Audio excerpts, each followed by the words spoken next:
ਸੋਹਣੀਏ ਦੋ ਮੂੰਹਾਂ ਵਾਲੇ ਪਸਤੌਲ ਰੱਖਦਾ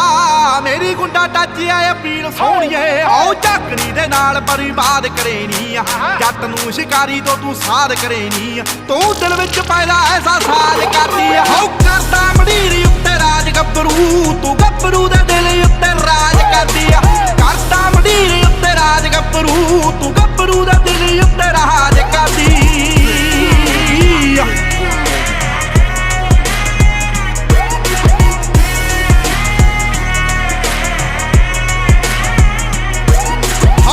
ਟਰਕੀ ਨੂੰ ਕਹਿੰਦੇ ਕਦੇ ਸੁਣਿਆ ਹੀ ਨਹੀਂ ਮੌਤ ਮੂਰੇ ਕਰੀ ਰਾਇਆ ਚੱਲਣਾ ਖਰੋ ਬੌਡੀ ਜੋਸ਼ ਨੇ ਤੇਰੇ ਮਾਈਕਾ ਛੱਡਦਾ ਜੱਟ ਚੋਂ ਬਰੂਦ ਦੀ ਸਮਾਈਲ ਨਾ ਖਰੋ ਕੰਨ ਮਕਸੀਕਨ ਬ੍ਰਾਂਡ ਬੱਲੀਏ ਕੱਢ ਦਿੰਦੀ ਬੰਦਾ ਵਿੱਚ ਲਾਈਨ ਬੱਲੀਏ ਐਨਾ ਛੋਟੇ ਵੱਡੇ ਦਾ ਲਿਹਾਜ਼ ਕਰਦੀ ਹਾਉ ਕਰਦਾ ਮੰਡੀਰੀ ਉੱਤੇ ਰਾਜ ਗੱਭਰੂ ਤੂੰ